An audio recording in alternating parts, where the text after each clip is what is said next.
झालेली ताकद त्याचं वर्णन करतो. प्रेम सूत्र दोरी येतो तिकडे जातो.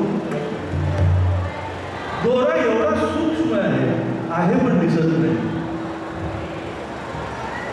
पण प्रभूकडे आणि भक्ताकडे बघितल्यावर त्या प्रेमाची ताकद जाणवल्याशिवाय हा भाव,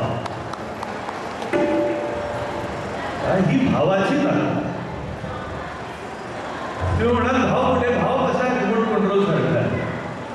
तो टीव्हीला माहिती आणि रिमोटला माहिती.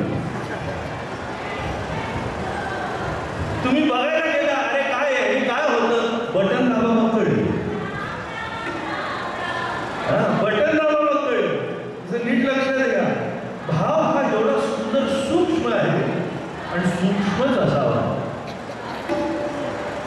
आपलं प्रेम सूक्ष्मच असावं.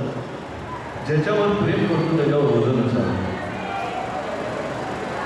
भाविका हे वर्म सापडलं म्हणून जीवनाचं वर्म जो सापडलंय तो नाजूकपणाने सगळं सांभाळत जीवन करू शकतो, नाहीतर काहीच सांभाळू शकतो. आपल्याला एक संसार जरी सांभाळता येतो, नाहीतर परमार्थही तरी सांभाळता येतो. तुकाराम महाराजांनी दोन्ही करून दाखवलं म्हणून झाला शक्य. दोन्ही नाजूकपणाने, दोन्ही नाजूकपणाने आपल्या पत्नीलाही त्याच प्रेमाने जपलं आणि आपलं आणि पांडुरंगाचं नातं त्याच प्रेमाने. आपण काय करतो, परमार्थात आणि संसारात मोजमाप वेगळी लावत बसतो. इकडे घोटाळा होतो आपला. आतापर्यंत परमार्थाची मोजमाप जग ठरवत होतं, शास्त्र ठरवत होतं. असं केल्यावर असं होईल, असं केलं म्हणजे तुझी भक्ती, तसं केलं म्हणजे तुझी भक्ती नाही. आवडेल कैसे आळवेल तुझं काय भाव. जनासंग मला काय का आवडेल कैसे, माझा भाव मी कसा व्यक्त करायचा तुम्ही बघू. पूजा केली म्हणजे भाव व्यक्त झाला असं नाही. मंत्र म्हटले म्हणजे भाव व्यक्त झाला असं नाही. न म्हणता एबीसीडी म्हटलं तरी होईल. नीट लक्षात घ्या, काय भाव हा एवढा सुंदर भाग आहे. वारकरी संप्रदायाचं मूळ भाव आहे. स्थायी भाव हा भावच आहे, प्रेमच आहे, त्याच्याशिवाय दुसरं काय नाही. म्हणून ज्ञानेश्वर महाराजांनी पहिला ग्रंथ संप्रदायाचा जेव्हा लिहिला तेव्हा वेगळं नाव दिलं नाही, भावार्थ दिलं. काय आहे, पहिलं पाऊल महत्वाचं असतं. काय म्हणून नवरी जेव्हा चौकटीतनं पाय आठवते तेव्हा माप ओलांडते. काय पहिल्यांदा पदस्पर्श येतो घरामध्ये. का लक्ष्मीचा पदस्पर्श तिच्या हक्काच्या घरामध्ये होतो, तसा माऊलीचा पदस्पर्श जेव्हा पांडुरंगाच्या देवळात हक्काने झाला. अजिवरी होते मी मुकाट तव डोळे फुकट मोडा तुम्ही समर्थाचे अंगी पडिले यावची तुम्हा ऐसे किती किती किती चालवले.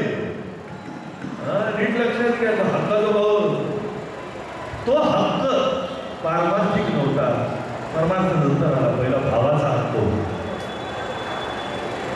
एक नीट लक्षात घ्या, जीवनामध्ये हक्क दाखवताना पैशाने हक्क दाखवायला माणूस विसरत नाही, इस्टेटीने हक्क दाखवायला विसरत नाही, पण भावाने नक्कीच विसरत. काय गुरु म्हणा, देव म्हणा, या लोकांसमोर गेल्यावर हुशारीचा हक्क दाखवू नये, ज्ञानाचा हक्क दाखवू नये, भावाचा हक्क दाखवा. भावाबरोबर ज्ञान बाजरत तुमच्या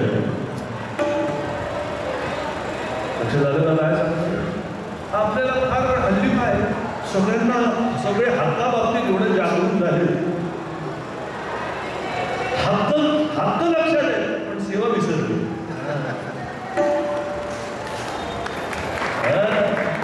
एक सांगतो तुम्हाला, ज्याच्या जीवनामध्ये सच्चा भाव जीवन तो सेवा विसरू शकत नाही. म्हणून जीवनामध्ये आपल्या परमार्थाकरता अंक पाठ पाहिजे, तंक पाठ पाहिजे, हे माहिती पाहिजे, काही माहिती असायची गरज नाही. स्वच्छ प्रेमयुक्त अंतःकरण असं ओळखलं. तलाव किती मोठा आहे याला विशेष महत्व नाही, किती स्वच्छ आहे याला विशेष. काय आपले तलाव कसे काय त्या वर पालव असतं ना, सगळे शेवाळं असतं ना, त्या शेवाळ्यांनी झाकलेलं आहे, खालचं दिसतच नाही. काही काहीचं असं असतं वर शेवाळं असतं म्हणून तळ दिसत नाही, आणि दुसऱ्यांचं काही काहीचं असं असतं की पाणी एवढं गढूळ असतं की तळ दिसत नाही. एक बाहेरच्या मतांचं शेवाळं असतं आणि दुसरं अंतरीच्या कालवाचा कडूपणा असतो. ते दोन्ही जोपर्यंत आहेत तळ दिसणार कसा नीट लक्षात घ्या. हा तळ दाखवण्याकरता सद्गुरूकडे देवाकडे यायचं, बाकी कशाला नाही. काय तुमचं ज्ञान दाखवणं सुद्धा तुमचं शेवाळच आहे, नीट लक्षात घ्या. कारण ते बाहेरून प्राप्त झालेलं आहे शेवाळ, म्हणून ते वर तरंगतं, आणि ते वर तरंगल्यामुळे कोणी काढून घेऊन जातं. तुमची घाण लोक काढून घेऊन जाऊ शकतील, तुमची हुशारी काढून घेऊन जातील, तुमचं ज्ञान काढून घेऊन जाऊ शकतील, पण तुमचा प्रेमबोध करून काढून घेऊ शकत. तुमचं स्वच्छ अंतःकरण कोणी काढून घेऊ शकत नाही. अहो साधा बिझनेसमॅन त्याची अक्कल कोणी घेऊ शकत नाही, भले त्याच्या जीवनामध्ये बाजारभाव उतरला तरी. बरोबर आहे ना? तू काय म्हणतो? अहो महाराज देख लेंगे, आज कम हो गया, खाली बढ़ जाएगा. बरोबर आहे ना? तो बाजारभाव पडल्यावर घाबरत नाही, आपण घाबरतो, कारण आपण बाजारभावालाच भाव आणतो. असा भावाचा बाजार झाला आहे. लक्षात आलं का काय म्हणतो? भावाचा बाजार झाला. लोकांना वाटतं दाखवणं, दर्शवणं, काय मोठेपणा व्यक्त करणं, प्रेम दाखवणं. मला हे कधीच कळलेलं नाही, मला हा शब्दच कधी कळलं. प्रेम दाखवायचं मग आहे काय? प्रेम दाखवायला व्हॅलेंटाईन डेची वाट बघायची गरज नाही. प्रेम दाखवायला दोन शब्द प्रेमाची बोलायची गरज नाही. नजर सुद्धा लागते. नजरों से देखो प्यारे, नजरों से देखो. पांडुरंगाला बघताना काय आहे आत्मा ब्रह्म, प्रज्ञान ब्रह्म, तत्त्वमस्य आदी हे काही बनायची गरज नाही. तो मज भावा, तो मज भावा, बस तो हा भाव आहे. ही माऊलीची नजर आहे, लक्षात घ्या. माऊलीने पांडुरंगाकडे बघताना बाकी कशाने बघितलं नाही. पंढरपुरीचा निळा लावण्याचा उजळा, पंढरपुरीचा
सगळं आणू शकतो आपण. त्या एका क्षणात लादलेला वेग आणणार कुठून आणणार? माऊलीकडे बघून ज्ञानेश्वरीचे अर्थ काढू शकतो, अमृतवाचे अर्थ काढू शकतो, पण हा जो माऊलीला लागलेला वेद आहे तो कुठून आणणार? वेद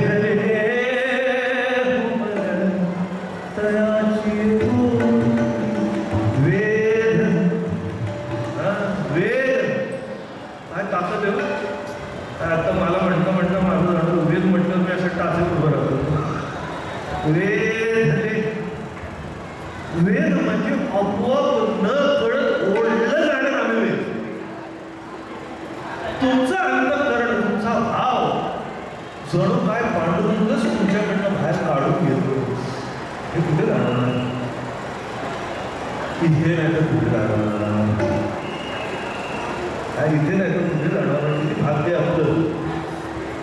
काय सुंदर ते ध्यान म्हणताना इकडे अजून सारखं जाणवतं. काय भाग्य त्या ध्यानासमोरच म्हणतोय. काय भाग्य आपलं. काय जग वाट बघतं की मला देव दिसावा, देव कळावा, देव समजावा, देव उमजावा.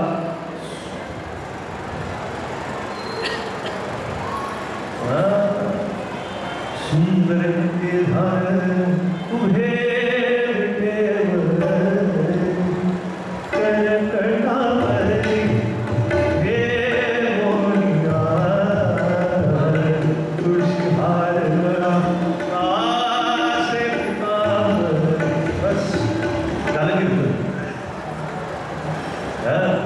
कीर्तन बाकी हुशारी सांगण्याकरता नाही. आपला हा उघडा भाव देवासमोर उघडा करता येणं हे कीर्तन. तो भाव आता नव्हे माझा भाव अनादिसा पाहुणानी इच्छा बोलते. आता नव्हे माझा भाव अनादिसा. तुम्हाला माझा भाव बघायचा आहे, माझ्याकडे बघू नका. माझे पायाची वाटचाल कुठे जाते बघा, भाव कुठे आहे. पाहुणानी इच्छा गोवी आहे त्या काळ. आपण संसारात गोवले गेले, पण पांडुरंगाबद्दलचा भाव माऊलीच्या प्रत्येक ओवीत ओवला गेला होता. तुकोबराच्या प्रत्येक अभंगात ओवला गेला होता. वेळ झाले हो काय म्हणून तुकाराम महाराज इकडे सांगतात आम्हाला काय सापडलं. भाविका हे वर्म सापडले तिथे. काय जीवनामध्ये बऱ्याच गोष्टी सापडतात. काय जीवनाच्या चंद्रभागेत किंवा जीवनाच्या इंद्रायणी उडी मारल्यावर सगळी माती चाळतच असतात. कोणाला सिक्का सापडतो, कोणाला किस्सा सापडतो, पण काही काहींनाच माऊलीच्या प्रिय बोधाची प्रतीती सापडते. आपण जीवन चालतोय, पण चालताना काय शोधतोय हे महत्वाचं. ते जीवन चालताना गाळ हातात लागू नये. गाडी व सुख लागला सोली म्हणजे अतिसुखा होती उभे ते अंगणी वैष्णवाच्या सोली. काय जीवनामध्ये गाळ बाजूला काढण्याकरता गाळतात आणि परमार्थामध्ये गाळतात. तो भक्तिभावाचा अर्थ हाती लागला. अर्थ पाहिजे. आपण गाळत बसतोय आणि गिळत बसतोय. नको ते गाळताय, नको ते गिळताय. काय ते वास येतोच. काय गाळतायत ते रस्त्याने जातात. बरं झालं ना, काय साखर कारखाना आला तिकडं आला, तिकडे पण गाळतच असतात. हा, आपल्याला हे आंबट गोष्टी गाळायची आणि कडू गोष्टी गाळायची सवय आहे, नीट लक्षात घ्या. म्हणून जीवनामध्ये कोणाचंही चांगलं दिसत नाही आपल्याला. ते जुनं प्रमाण आपलं नाट्यसंगीत चांगलं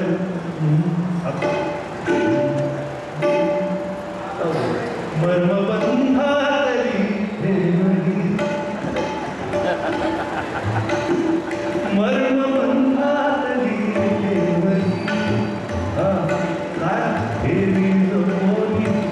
सुखाने दुःख जीवन सुखाने, हे आपलं काम आहे. जिकडे जिकडे मर्म सापडलं त्याचा अवमान केल्याशिवाय आपण राहत नाही, असे दुष्ट आहोत. माऊलींनी संप्रदायाचं मर्म आपल्या हातात दिलं आणि आपण पाप पुण्य सुख दुःख चांगलं वाईट स्त्री पुरुष करत होतो. काय गाठलं आपण, काय गाठलं लक्षात येत आहे का? माऊलींनी मर्म दिलंय आणि त्याच मर्माला पायदळी तुडवून आपण चाललो. लक्षात घ्या, मर्म काय मर्म दिलंय ते कसं शब्द सुद्धा किती नाट्य संगीताचे सुंदर. मर्म म्हणतात ठेवणी ठेवी जपोनी, आणि जेवढं जपतात, जेवढं या मर्माला जपतात तेवढी लोक सुखाने दुखवून जातात. कशी ठेव आहे लक्षात येत आहे का? काय कशी ठेव आहे? मर्मबंध.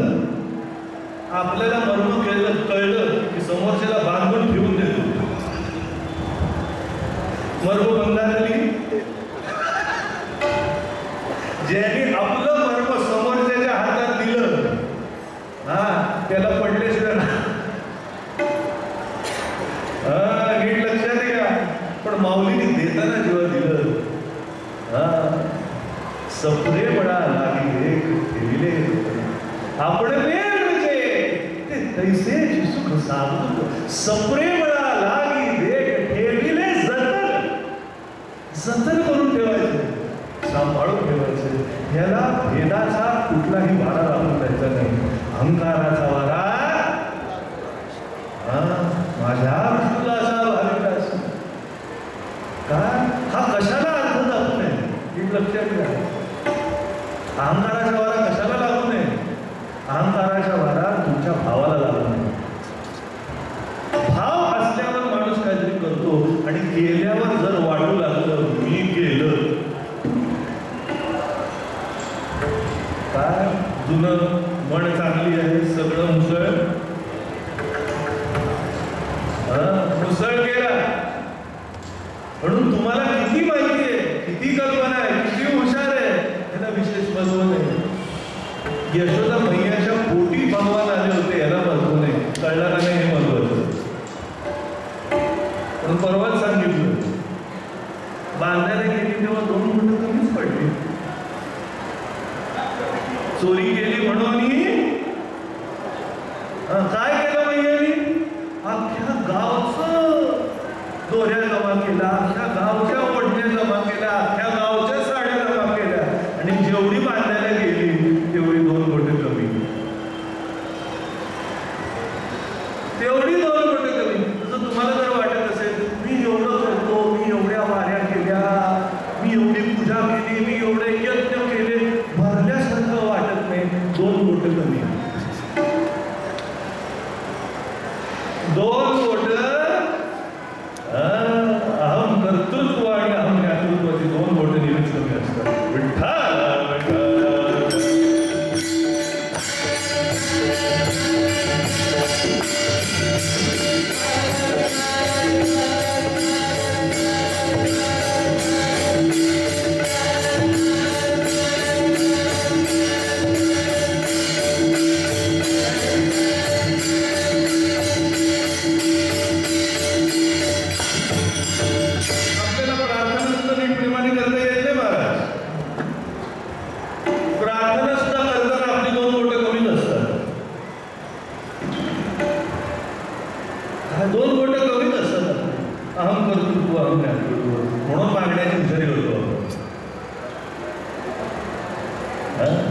गेले 2 दिवस मागतोच आहे, पण प्रेम भावाशी दुसरं काय मागितलं नाही. आपलं मागणं प्रेम भाव सोडून सगळं असतं. ते सोडून सगळं. म्हणून अभंगाचा शेवट सुद्धा किती सुंदर आहे. तुका म्हणे नाही मागायची आस, काय मागो तुझं पाशी, ज्याशी मागो तो माझं पाशी. कशाला मागायचं? म्हणजे इकडे आल्यावर मागायची गरज नाही. हागे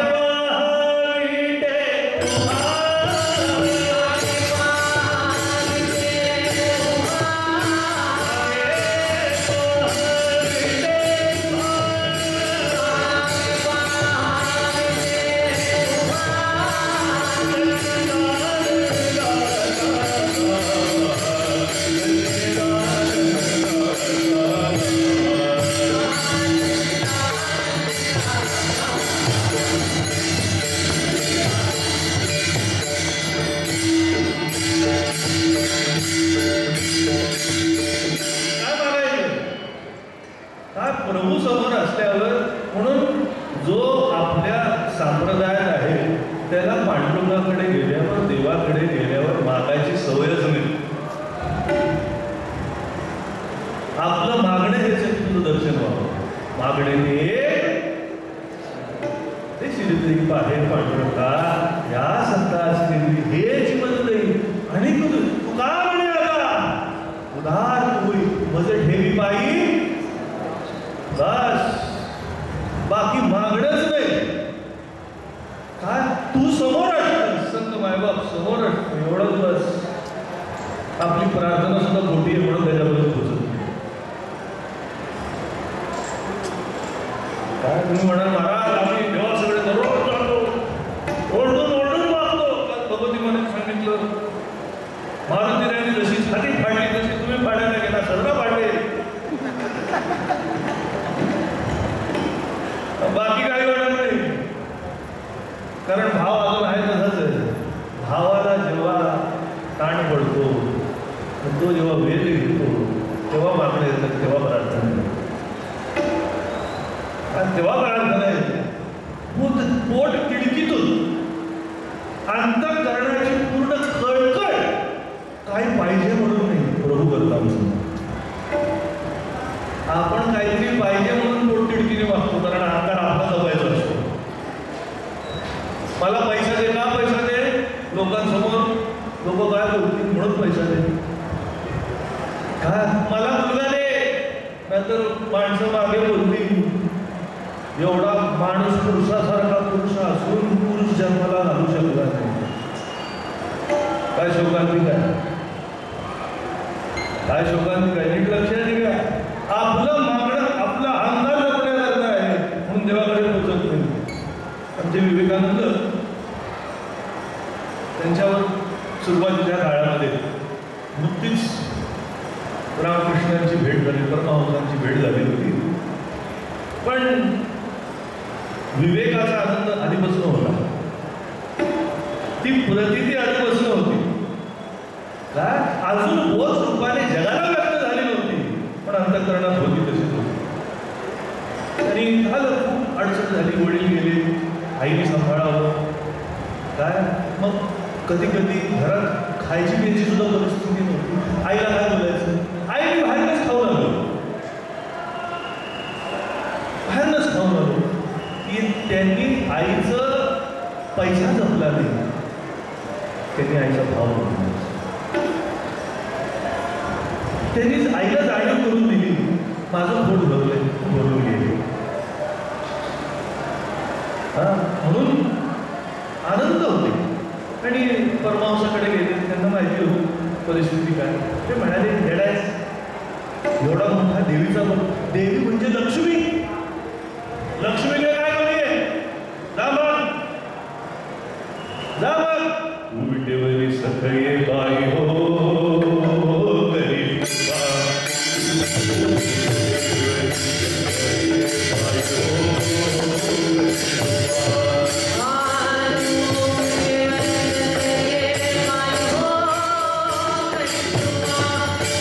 Oh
पण न गोंधळ करता मागणारे आमचे विवेकानंद.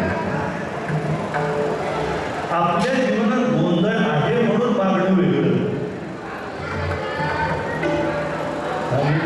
आपल्या जीवनात गोंधळ आहे म्हणून मागणं वेगळं आणि फक्त आईसमोर उभं राहणं वेगळं. गोंधळ आलाय, गोंधळात तू येई जगदंबे मिठाई, ते बरोबर आहे. आईने धावूनच यावं, पण धावून यायची गरज काय? नुसता उभा राहा, तिला कळतं गोंधळ काय. गोंधळामध्ये उगाच संबळ घेऊन डोळून करायची गरज नाही. काय ती प्रथा चुकीची असं म्हणत नाही, तो भाव बरोबर असला पाहिजे. काय समोर नुसतं उभं राहिलं, अहो आईने नुसतं नजरेत बघितलं की मुलाच्या मनात काय गोंधळ जेव्हा कळतो. म्हणून आमचा गोंधळ होत नाही.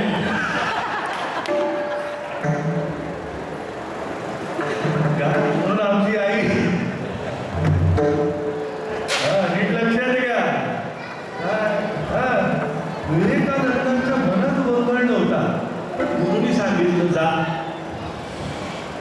बघा ना, आपल्याकडे जरा गोंधळ झाला, जरा आपल्या पोटाला ताण पडला की आपल्याला वाटतं आपल्या परमार्थाला फळ काय, एवढं केलं मी, माझ्या कृतीला माझ्या कर्माला फळ आहे. शांत होतो.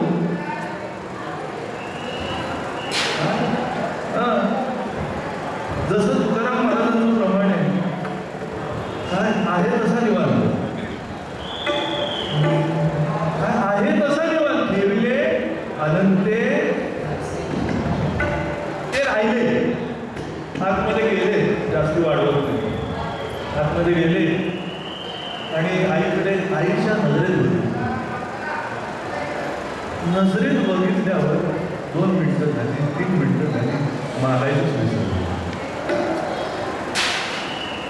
आईच्या नजरेत नजर घालून जे समाधानात ध्यान लागलं, 10 मिनिटांनी बाहेरनं हात आली, अरे विवेका कळतंय का? सद्गुरूच विवेक जागृत करू शकतात आपल्याला. सद्गुरूच आपल्यातलं विवेकानंद जागृत, त्यांनी जागृत केलं. विवेका, अरे काय झालं, काय मागितलंस का? एवढा पैसा कमी आहे, जेवण कमी आहे, खायला कमी आहे, छप्पर नीट नाही आहे, काय मागितलंस का? नाही, मागायचंच विसरलो. बदलाव नाही, हरकत नाही, परत जा. परत गेलो, परत तेच जेव भरायला जेव भरून बसते. गोंधळ संपला. जो गोंधळ, याचा गोंधळ संपला तो आतच राहतो आणि ज्याचा गोंधळ आहे तो बाहेर येतो.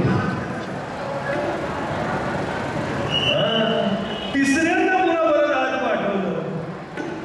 ती परीक्षा होती, परमांशाने घेतली. ह्याच्यातला विवेक खरा जागृत आहे की नाही लक्षात घ्या. आपलं जाऊन तिकडे हात पसरलेले असतात, जिकडे जातो तिकडे हात पसरलेले आहेत, कारण आपलं अंतःकरणच स्वच्छ नाही. जिकडे थोडी तरी इच्छा आकांक्षा शिल्लक आहे तिकडे प्रार्थना होऊ शकत नाही, तिकडे भाव जागृत होऊ शकत नाही. जिकडे अंतःकरण निष्काम आणि अनन्य आहे तिकडेच भावाची जागृती आहे. विठ्ठल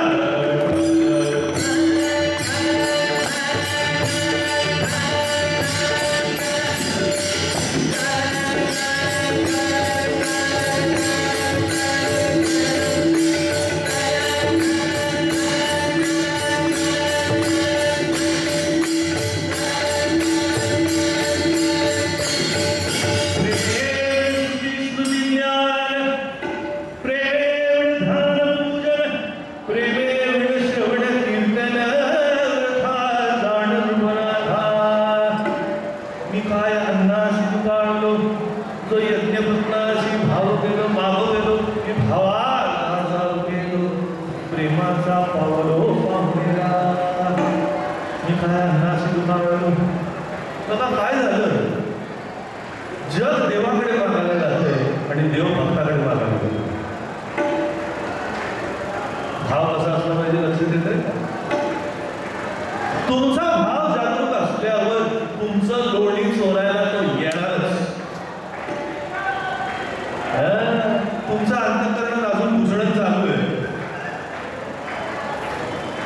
तुमच्या अंतःकरणाचा डेरा अजून गुणगुण करतोय, अजून लोणी वर निघतोय, अजून ताक घुसळतोय.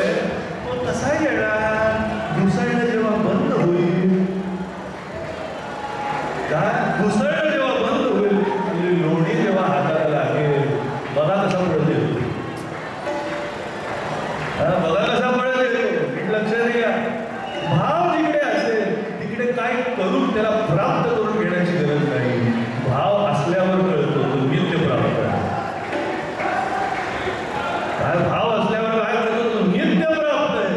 तो असंच गेला आहे, तो गडबडलेला आहे, तो थांबलेला आहे. जगाचा परमार्थ देवाकरता थांबतो आणि भक्ताच्या परमार्थासाठी देव भक्ताकरता थांबतो. विठ्ठल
गीता कधी झाली?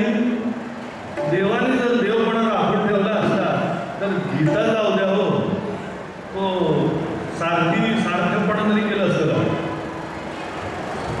पायीकू पाठीशी घातला आपण पुढे राहायचा. पायीकू पाठीशी घातला, देव पुढे झाले. अहो पुढे तसं होत नाही. नीट लक्षात घ्या, देवपणा जिकडे आहे, देवपणा जिकडे आहे, जीवपणा जिकडे आहे, आठव जिकडे आहे या गोष्टींचा, तिकडे हे काहीच होऊ शकत नाही. पण जिकडे भाव आहे तिकडे देवपणाचा विसर पण आहे आणि जीवपणाचा पण विसर आहे.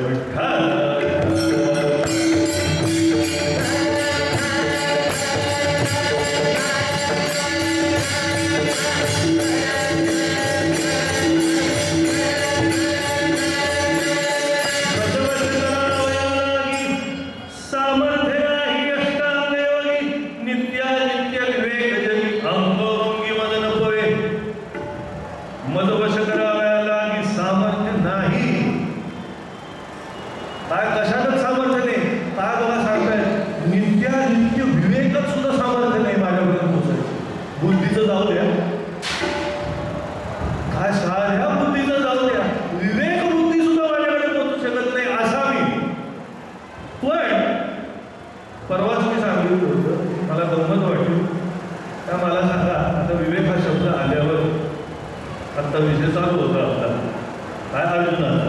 मला सांगा, त्या महाभारताच्या फक्त महाभारताचा काळ बोलत नाही, पूर्ण युगामध्ये सगळ्यात विवेकी कोण होते? ज्यांनी गीता लिहिली, ज्यांनी व्यासांनी, बरोबर आहे की नाही, व्यासांनी सगळं लिहून केलं. मला सांगा, व्यासापेक्षा कोण विवेकी माणूस असेल असं तुम्हाला वाटतंय का? त्याच्यापेक्षा श्रेष्ठ कोण आहे असं वाटतंय का? आपल्याकडे जे ज्ञान आहे आता, माऊली सुद्धा म्हणाले व्यासोच्छिष्ट जगत, जगातलं सगळं ज्ञान हे व्यासांचं उच्छिष्ट आहे. एवढा विवेक त्यांच्याकडे आहे. पण गीता त्यांना सांगितली नाही, अर्जुनाला सांगितली. तुम्हाला लक्षात येतंय का? म्हणून गीता कळण्याकरता व्यास सुद्धा होण्याची गरज नाही. अर्जुना संकट पडता जड भारी, गीता सांगे हरी कुरुक्षेत्री तोच यावता, धरी आनंद आपणासी ज्ञानाबाई सुंदरीता.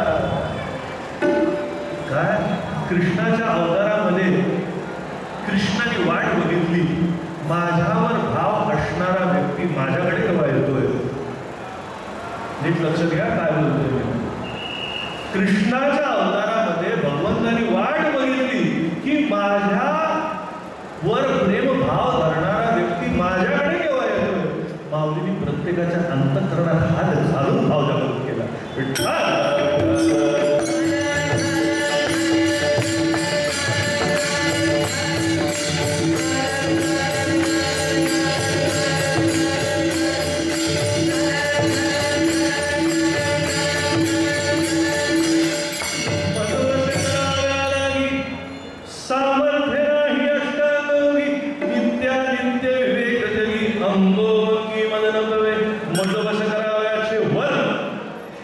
पहिलं कोडं दाखवलं.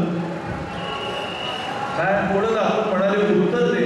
संतांना कळतं हे कोडं यांना सुटणार नाही म्हणून आपणच उत्तर दिलं. मज वश करावयाचे वर्म. काय उभे बघा नागबाबांची गोड, या दोन्ही नागबाबांच्या जोड. मज वश करावयाचे वर्म, कोटी धरावे भगवत प्रेम, सहु मुक्तीचा पडे भ्रम, पुरुषार्थ काम बसडे. आणि ते अभंग तिकडे झाला. काय अभंग सुद्धा तिकडे झाला. काय भाविका आहे वन सापडले सेविती कौतुके धनीवरी, शितील तैसा सारखी होऊन सुद्धा राहतो त्यांच्या संगे वंदिती पदेश कुमार. आणि भक्तिभावाचं श्रेष्ठत्व असं आहे, विसरली मुक्ती. विसरली मुक्ती भक्तीच्या अभिलाषे, ओढत सरीसे सुखाले. जिकडे भक्तिभाव येतं, जिकडे प्रेम येतं, तिकडे मुक्ती सुद्धा मागे पडते. तिकडे भाव जागृत झाला. साधा नवऱ्यावर भाव योग्य जागृत झाला तर सोन्याचा भाव सुद्धा कमी जास्त झाला तरी फरक पडत नाही. कारण तिला कळतं हाच माझा सोने आहे. लक्षात घ्या, साधा नवऱ्यावरचा भाव जागृत झाला तर योग्य काय नाही कळतं, प्रभूवरचं झाल्यावर काय होईल. आणि देवाचा अंतःकरणाची तळमळ हीच असते की माझ्या भक्तांचा भाव कधी जागृत होतो. म्हणून जशी नामदेवरायाची वाट बघितली, भाव कधी तो जागृत होतोय, प्रिय भाव कधी जागृत होतोय, व्यापक भाव कधी जागृत होतोय, तशी आधी सुद्धा अवस्था तीच होती. उद्धवाच्या अवतारामध्ये सुद्धा वाट बघत होते कधी ह्या बाबाचा भाव जागृत होतो. पण तो बाबा काय नको तिकडे अडकून बसलेले उद्धव, काय नको तिकडे अडकून बसलेले. त्यांना नेहमी वाटायचं हा जीवन काय सांगावं, काय देवाला करावं. एवढा दिवाधी देव, काय द्वारकाधीश परमात्मा गवळणीच्या नातीला काय कळतच नाही, आकलच नाही. नेमकं हे मनात आलं, नेमकं मनात आलं देवाकडेच होते. देव असे संध्याकाळची वेळ होती, छान काय झोपाळ्यावर बसलेले अंगणात मस्त. आणि मला वाटतं देवाला असंच वाटत होतं ये देशी शिवारा ते देखो निभावे समोरा हाड पडे पडे घरा विजय की जो काही हे भिडे काही ती गोपी भेटेल का? विवाह मी वडील निमित्त देवाचा अंतःकरण झुलत होतं की माझी राधा माझ्या गोपिका कधी भेटतील. आणि डोळ्यात वाजून वाद होते. गोपिकांचं प्रेम अंतःकरणात पुरलं नाही म्हणून डोळ्या वाटे वाजवलं. ते बघितल्यावर म्हटलं ना, मर्म दाखवल्यावर लोकांना वाटतं काय घोडसडे. तसं उद्धवाला वाटतं काय देव येडा आहे. कालच प्रमाणे म्हटलं, वेळा झाला वेळा झाला लाचावला भक्ती कळतच नाही. एवढं पूर्ण पुरुषोत्तम जन्माला आला आणि हा पूर्ण अपूर्णांच्यामध्ये अडकून पडलाय. काय अपूर्णामध्ये अडकून बसलं झालं. उद्धवाला हे वाटत होतं आणि देवाला हे वाटत होतं की उद्धव ह्याच्यातनं बाहेर निघाला पाहिजे. त्या ज्ञान गर्व ताठ्यातनं बाहेर निघाला नाही. काय उद्धवाला नेहमीच वाटायचं की एवढं मोठं ज्ञान देव आपल्याला सांगतोय उद्धव गीतेमध्ये, ते सोडून या गोपिकांमध्ये काय अडकायचं. आणि शेवटी नको ते झालं की मग पाहिजे ते झालं. ते म्हणाले, अरे बरेच दिवस झाले माझ्या गोपिकांची काही खबर नाही उद्धवा, तुला काय कळलं का रे? काय तुला कळलं का मग काय करू? काय म्हणाले, देवा we are very busy you know. काय द्वारकेचा एवढा सांभाळ करता करता आम्हाला काय त्या गोपिकांकडे लक्ष द्यायला वेळ. ते म्हणाले, ठीक आहे काम कर, माझ्याकडे जाऊन येतोस का? जरा जाऊन ये ना, जरा विचारून ये कसे आहे. मला जाता येत नाही, मला जाता येत नाही. हा मी राजा आहे, त्यांचा सांभाळ करायचा आहे मला जाता येत नाही. पण तू जा, फक्त सांग मला कशा आहेत बस. बरं असं जाऊ नको ना, माझे कपडे घालून जा. हा उद्धवजीचं जी पोझिशन वाढली. हो हो हो, काय सांगतो तुम्हाला. त्या असे बसले होते, त्या असे झाले. साधी मालकाची गाडी असली तर ड्रायव्हरची पोझिशन एवढी वाढते. मालकाचे कपडे मिळाल्यावर काय होईल. कपडे मिळाले, उद्धवजी एवढे पोझिशनमध्ये आले. काय सांगू तुम्हाला, काय सगळं घेतलं, काय रथ घेतलं आणि मस्त निघाले. आणि जरूर सुद्धा किती गोड होतं, देवाला बघून बरं वाटलं. माझा उद्धव माझ्यासारखा दिसतो. हा पण हे उद्धवालाच कळतो. कारण भाव हाताने चालला. अजून भाव पोचला नव्हता आणि झालं. इकडे गोपिकांचं वातावरण गोकुळामध्ये एवढं शांत झालं होतं, प्राय वातावरण झालं. अहो चैतन्य काढल्यावर शरीर जगणार नसतं. चैतन्य चोरीले चैतन्य चोरीले अवघे पारुषले दीन देह. चैतन्य चोरलं कसं जाणार. कोकणामध्ये अवस्था तशीच झाली होती. कोण बोलत नव्हतं, कोण भेटत नव्हतं, काही चालत नव्हतं. सगळे निवांत, गाई गोपी बाळ सगळे असे बसले होते. पण कारण सुखाचं कारण असलेला परमात्मा नव्हता.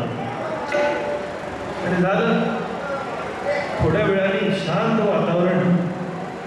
काय पूर्वी आता सुद्धा मध्ये आधीच्या काळामध्ये गाड्या सगळीकडे नव्हत्या. गाडी आल्याचं कसं कळायचं, लांब जर धूर आला गावच्या बाहेर, जास्ती धूर लागली आणि कुठली तरी गाडी सगळे कळायची, गाडी. तसं आता गोकुळामध्ये रथ कधी यायचा त्यांना कळलं. आणि अनुमान लावून ज्या अर्थी रथ आला, रथ असलेला आपलाच आला कृष्ण सखा आला. आणि ज्या सुट्टी राजा सगळे गेले आतमध्ये, साडी बदलली, मेकअप केला.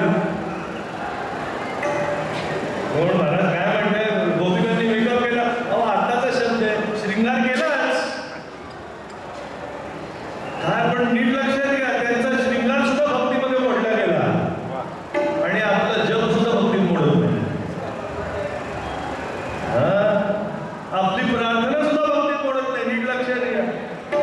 सांगतो तुम्हाला सगळे नसले भेटले वाढ होत आहे.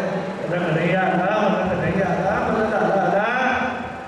हा एवढ्या जवळ जवळ येऊ लागले तसं लांबून बाकी काही दिसलं नाही रथावर. हवेमध्ये जाणारा हलणारा मोरपीच दिसलं.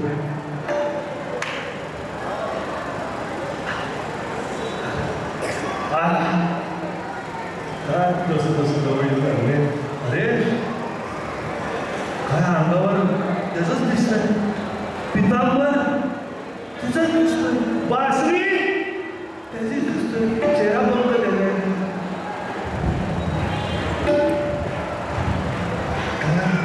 मी म्हणे गोपाळू साचरती साचरती बाहेर निघाली. वडा झाला.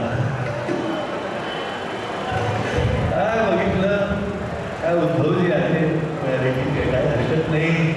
कृष्ण नाही आला पण त्याचा निरोपी तरी आला, त्याचा निरोप तरी आला. त्याचा निरोप आला म्हणजेच तो आला.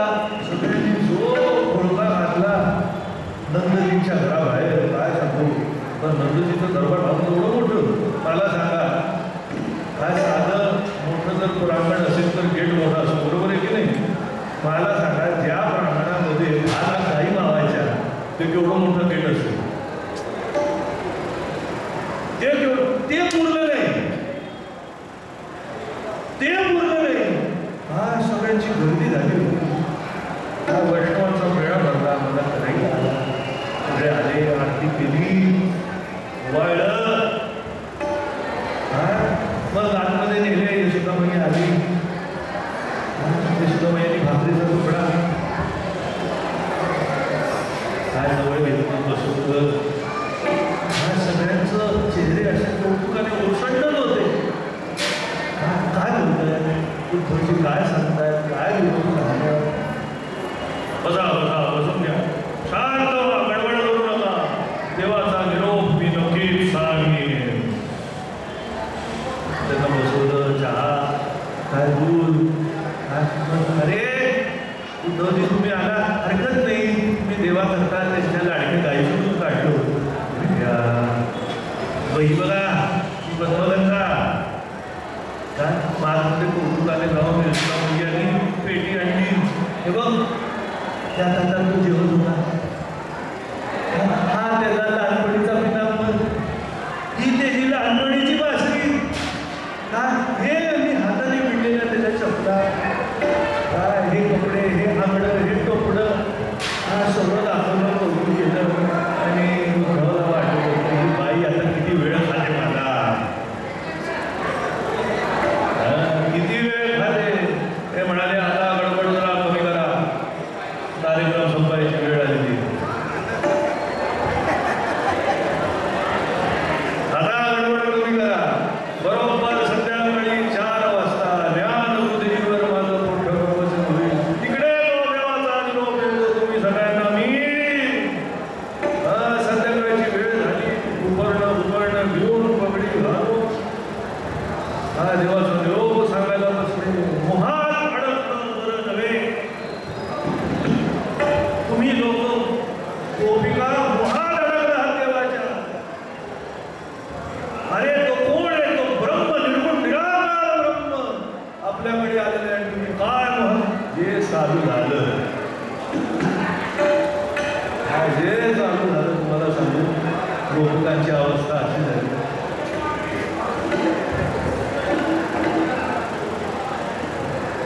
शेवटी ऐकून ऐकून ऐकून त्याचं कोरडं ज्ञान आणि शुष्क गप्पा ऐकून राधाची डोक्यात पीडित केली. अरे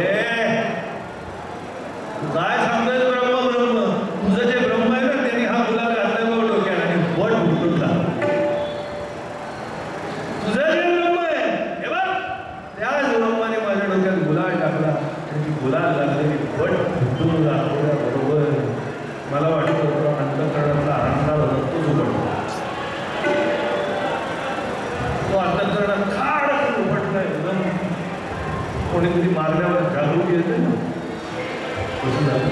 एक एक गोपी उठून टाकले. अरे बघ, ह्या गावात तुम्ही काय करू शकता. त्यांनी माझा ओढला होता, असं केलं होतं, तसं केलं होतं. आणि तेवढ्याच सांगता सांगता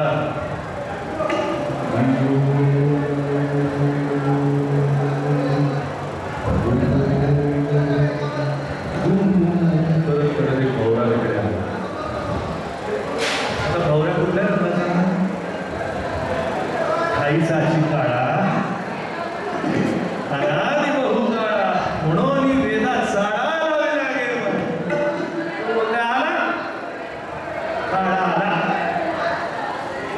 ज्या सगळ्या गोपिकांनी कान बंद करून घेतले, डोळे बंद करून घेतले आणि काळा म्हणता म्हणता काळ्याचं स्वरूप डोळ्यासमोर उभं राहिलं आणि कृष्ण प्रभूच्या आठवणीमध्ये गुंग झाले. काय तुम्ही या धावपळीमध्ये गुंग होऊ नका. कृष्णाच्या सख्याच्या चेहऱ्याच्या गोडव्यामध्ये गुंग झाले आणि सगळ्यांना तिकडे समाधी लागली. काय ती समाधी बघितल्यावर तो म्हणाले, हे समाधी लागण्याकरता तर आपण एवढी कटपट करतोय, ही समाधी लागण्याकरता आपण एवढी कटपट करतोय, पण ह्या गोपिकांना ज्यांना काहीच कळत नाही त्यांना सहज उघड समाधी हरिकथा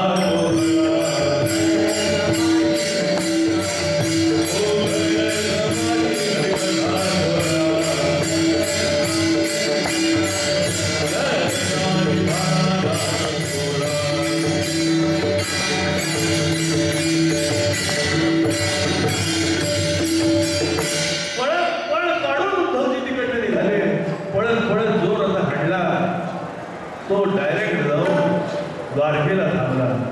द्वारकेला जाऊन जी लोटांगण घातलं कृष्ण भगवान त्याच्या पायाला. कळलं का उद्धवा? कळलं का उद्धवा? मी तुला कशा करता पाठवलं तिकडे? कळलं का? कळलं का गोपिका कोण आहे? तू नको त्या गोष्टीत अडकला होतास, तू माझ्याकडे होतास, पण माझ्याकडे असून सुद्धा माझ्यात अडकला नाही, मुक्तीत अडकलास. बघ बघ त्या गोपिका, कळलं का तुला? उद्धव म्हणाले, खरंच आहे बाय बाबा, तू समोर होतास पण आम्ही नको तिकडे अडकलो. मज थोर ब्रह्म होता चित्ती, गोड असेल तुझी जीवन मुक्ती, देख देखे तुझी भक्ती, कोरडी मुक्ती म्हणायला लगे. काय मज थोर भ्रम होता चित्ती, मला भ्रम झाला देवा, तुझ्या मुक्तीमध्ये मी अडकलो. काय म्हणून वारकरी संप्रदायाने आपल्याला पदरात बाकी काही दिलं नाही. पंचम पुरुषार्था श्री भक्ती द्यायची ती मला पडियंती उद्धवा हे लिहिलं. काय काय चारी पुरुषार्थ त्या गाती, चारी मुक्ती उपेक्षिती, पंचम पुरुषार्थाशी भक्ती माझं पडियंती उद्धवा. म्हणून देवाकडे गेल्यावर मुक्ती सुद्धा लगे मुक्ती धन संपदा संत संगले. म्हणून हे मागणं मागितलं शेवटी म्हणाले, तुका म्हणे नाही मागायची आस पांडुरंग या पांडुरंगाच्या समोर अनेक वर्ष झाली. आता एक तप होऊन नक्कीच गेलं. अनेक वर्ष झाली. महाराजांची सेवा भरपूर वेळा इकडे झाली आणि असा द्वादशीचा दिवस जणू त्यांचाच आहे. काय पण अशा ह्या दिवशी कीर्तनाची सेवा झाली. ती सेवा जशी पांडुरंगाच्या जवळलेली होती तशी आमच्या मायबाप सद्गुरू राहिला, बाबा महाराज सातारकर आणि आमच्या आईसाहेब रुक्मिणी महाराज सातारकर यांच्यासाठी अर्पण करतो. दादा महाराज, अप्पा महाराज, माऊली, ज्ञानोबा, तुकोबा सगळ्यांच्यासाठी अर्पण करतो आणि कीर्तनाची निष्ठा करतो. ज्ञानेश्वर